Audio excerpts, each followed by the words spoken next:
Prince Harry has revealed he stepped back from his royal duties because the British press was toxic and destroying his mental health. So, you know, extraordinarily honest and explosive admissions from Prince Harry there. We're going to talk more about this now with royal photographer Arthur Edwards, who, of course, has followed Harry's life since he was first born and has known the family as a journalist and a photographer for many years. We've got journalist Dawn Neesom, former newspaper editor, and also the man who was hailed as Superman by Prince Harry, Royal Marine veteran and triple amputee Mark Ormrod, who, and certainly be interesting to get Mark's thoughts on this. Let's start with you, Arthur. I mean, we originally had you in to get your thoughts on the Queen and her speaking out about vaccines, and of course this news has broken overnight.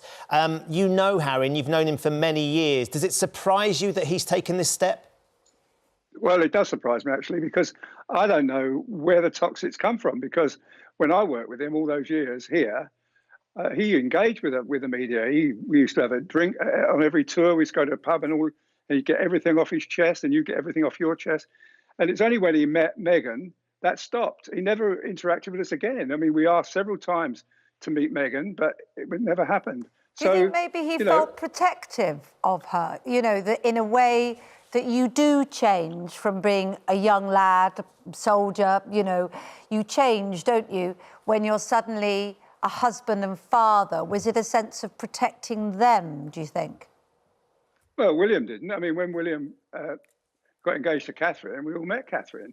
When William married Catherine, we used to get, you know, invited down to Kensington Palace. We met George. We sort of, you know, she brought, you know, it was a much friendlier atmosphere. And Harry was very friendly. I mean, I saw James Corden making Harry a cup of tea there. I remember Harry made me a cup of tea once in Lesotho.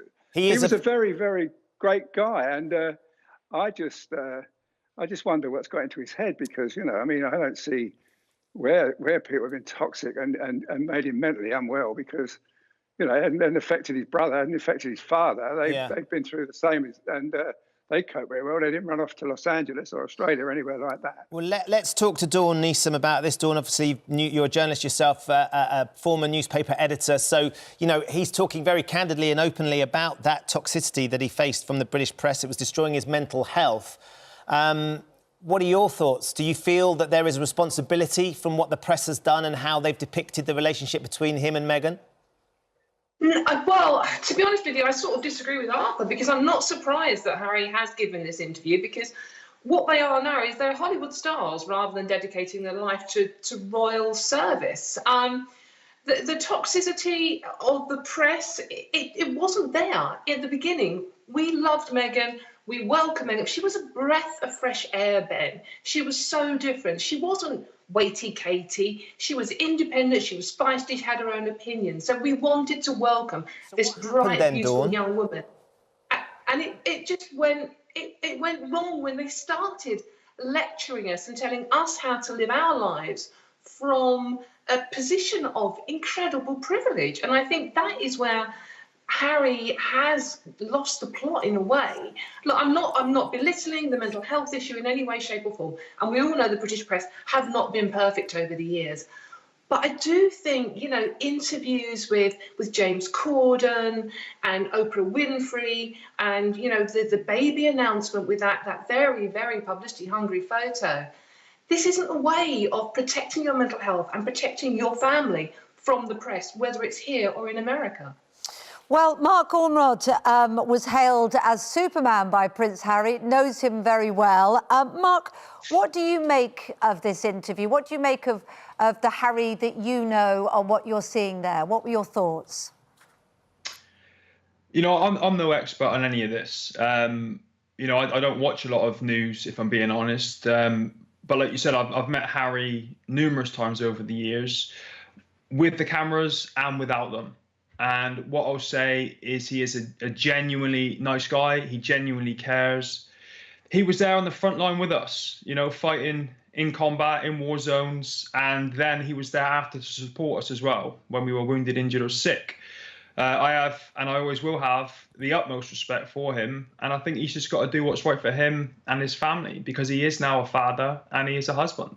How much of a blow, Mark, would it have been to Prince Harry to be stripped of that title? He was the Captain General of the Royal Marines, and we know that because he stepped back, the Queen's taken those honorary titles away. How will that hurt him? Because, of course, he loved being in the army, as you know. He rose to the rank of captain. It was something he had great pride in. I think personally, you know, losing that title of Captain General of the Royal Marines would have been hard for him. But as a former Royal Marine and with a peer group of numerous former Royal Marines, you know, we all love him and he'll always be one of us. You know, no matter where he is, what he's doing, he's one of us forever. Well, look, we've got so much to talk to you all about. Mark, we want to talk to you about your work challenge, and your inspirational challenge. You're going to have to come back because I'm afraid James Corden has changed all our agendas this morning. Dawn, good to speak to you, and Arthur as well. Let's talk again. And Mark, we will come back and talk to you about Real, because your challenge to raise as much money over this year is something exceptional. So thank you for giving us your thoughts this morning.